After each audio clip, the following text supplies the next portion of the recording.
Hola, soy Nidia Estela Jiménez del NRC 2918. A través de esta presentación se hará un análisis respecto a la importancia de la comunidad en el mundo contemporáneo a partir de la lectura del texto titulado El retorno a la comunidad, problemas, debates y desafíos de vivir juntos del profesor Alfonso Torres Carrillo. Para dar cuenta de la reflexión, se busca dar respuesta a 3 preguntas orientadoras. En primer lugar, hablaremos respecto a ¿cuáles son las principales características del concepto de comunidad desde la visión del autor?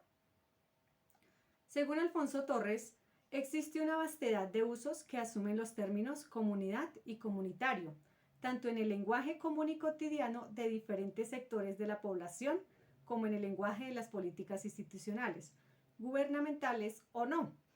orientadas a poblaciones pobres o en alguna condición de exclusión.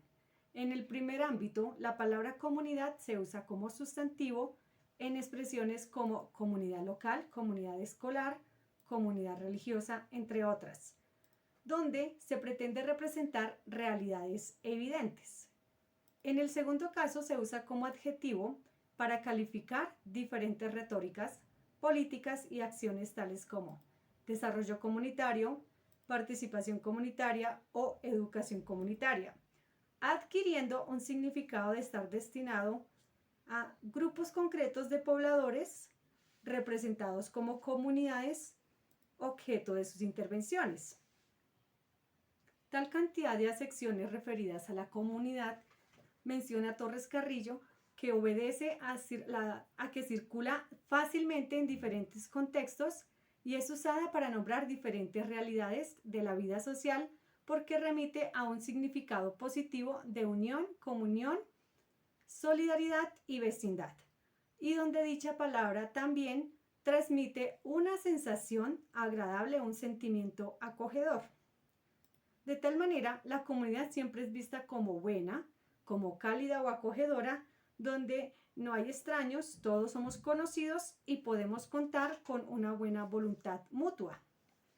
Ahora bien, la comunidad puede asumirse como una posibilidad de afirmación y práctica para la resistencia y la utopía de un mundo mejor. En ese sentido, sostiene el autor que es así como algunos movimientos sociales acuden al referente comunitario para justificar la defensa de vínculos y modos de vida vulnerados y también como un horizonte ético y político de su proyecto alternativo al capitalismo. La preocupación por lo comunitario o el estudio por la comunidad ha sido un problema recurrente en el pensamiento social y goza de una gran tradición en diferentes disciplinas, tanto de la filosofía como de las ciencias sociales, que va desde la antigua Grecia hasta nuestros días, pasando de ser entendida como sinónimo de sociedad o concebida como una idea puesta a la misma noción de sociedad. Desde su aparición en la publicación de Ferdinand Tönnies, Comunidad y Asociación, en que la palabra comunidad se diferencia al de sociedad, pasando por escuelas clásicas de sociología, la Escuela de Chicago, los sistemas hegemónicos de las ciencias sociales de la posguerra, que es estructural, funcionalismo y marxismo, hasta las disputas anglosajonas entre liberalismo y comunitarismo, incluso como estudio de las teorías postmodernas del concepto. En este sentido, nos es posible atender a la segunda pregunta que motiva la presente reflexión dirigida a entender cuál es el potencial político, potencial transformador del concepto de comunidades. ¿Hablar de comunidades sirve, ayuda, funciona, facilita en algo a las comunidades?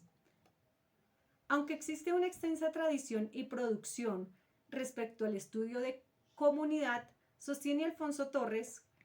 que el interés debe centrarse en lo que está en juego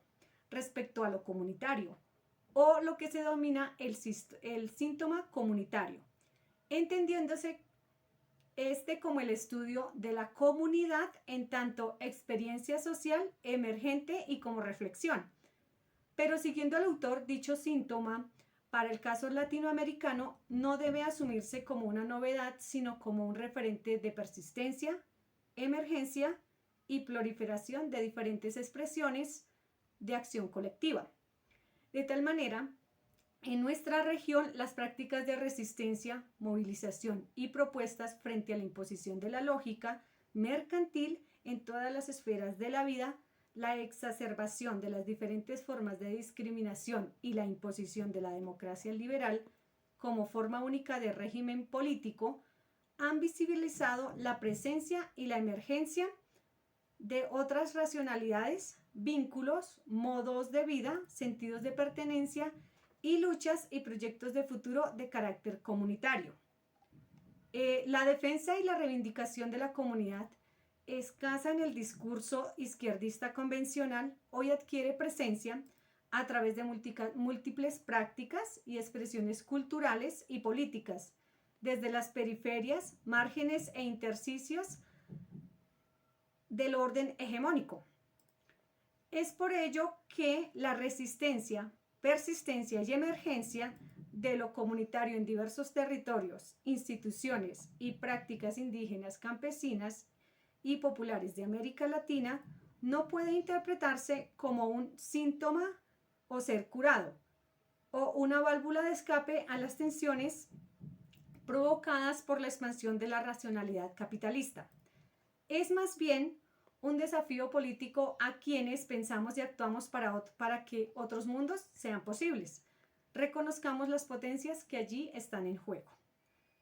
Es así como la comunidad y lo comunitario adquiere un potencial político, transformador, donde la comunidad se muestra en movimiento, aparece como potencia instituyente, alternativa y emancipadora.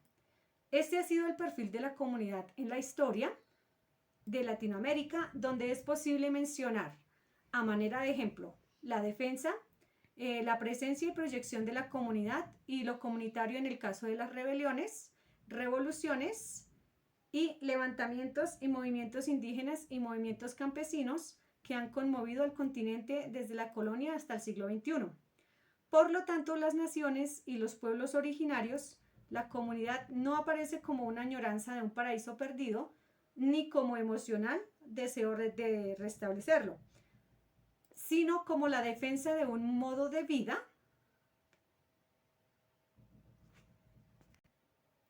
y el horizonte utópico que orienta sus acciones. En los Andes andinos, en algunos países de Mesoamérica, los procesos de campesinización acaecidos durante los siglos XIX y XX no pudieron acabar con las reformas comunitarias de producción, gobierno y cultura, o fueron reactivadas a través de políticas de ejidización, como en México, o de colonización colectiva y de restitución de tierras comunales. También desde mediados del siglo XX, en el contexto de la urbanización acelerada y la proliferación de luchas por el derecho a la ciudad,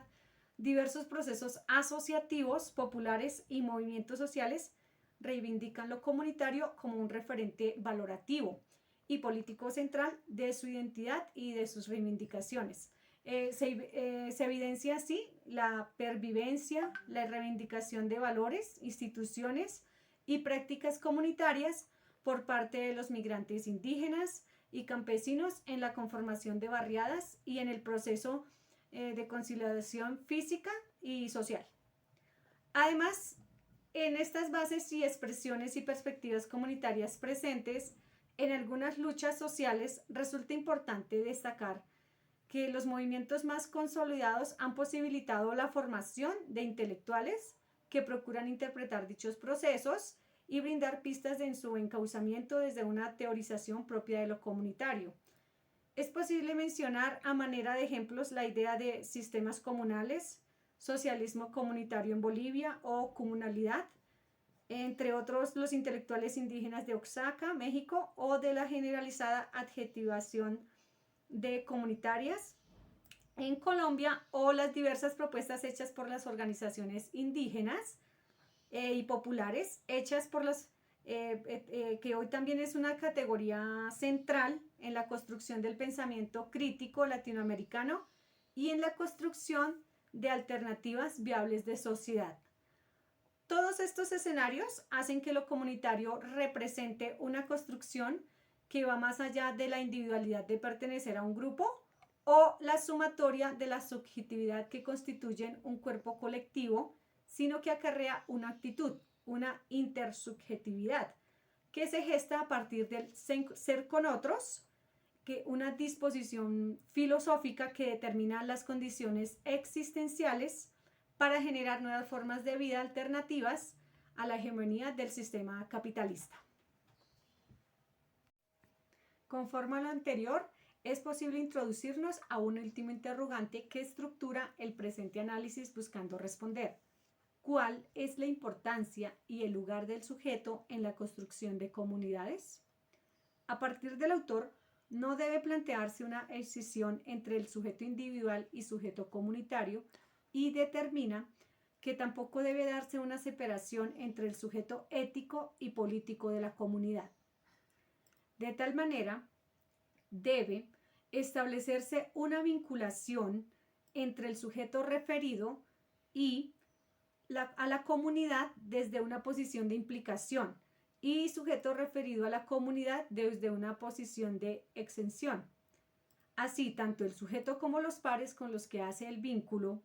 pueden asumir la posición de vinculados por un espacio o de responsabilidad o excluirse de todo compromiso. Es decir, cuando se habla de sujeto y comunidad, se plantea que sujeto es referido a comunidad y comunidad referido a sujeto, y que referido no implica fusión, sino articulación en diferencia, relación de tensión, que no se resuelve de forma alguna de fusión ni de afirmación óntica de la separación de ambos. De tal manera se presenta así una resignificación del concepto del sujeto, pero no un sujeto individualizado, sino comunitario, expresado en 4 relaciones que hacen posible la identidad del sujeto en comunidad, siendo estas. Entonces, la primera,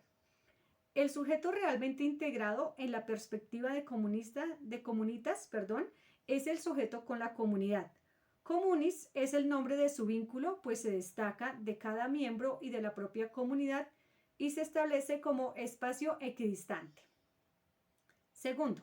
el sujeto de la comunidad, es decir, aquel tipo de vínculo que se considera comunidad como el verdadero sujeto, pues vincula a los particulares. Si le atribuimos el rótulo de Muniz, es para representar con ese descriptor al carácter fundante de la comunidad como sujeto. Tercero, el sujeto versus comunidad es in Muniz en la medida en que afirma su modo de vinculación como subsunción de la anomía, es pensarse en oposición con la comunidad. Y cuarto, el vínculo de sujeto a la comunidad representa la subordinación. Por eso es un modelo que conjuga la heteronomía más intensa, no sin la comunidad, con el mandato regular de la no identidad, no soy la comunidad. La construcción social del sujeto no se contrapone con la construcción individual del sujeto, sino que ambas son de orden político. Lo que va a hacer el sujeto con la comunidad es la circulación del vínculo, cuya materialidad puede variar, pero no la naturaleza comunicativa del mismo. Es así como el sujeto no es un individuo con una serie de cualidades o disposiciones que le hagan partícipe de la comunidad, sino que es aquel que se realiza en comunidad, es un sujeto reflexivo que aspira a la autonomía en tanto se identifica con la comunidad, pero a su vez se vuelve político en defensa y actividad de lo comunitario.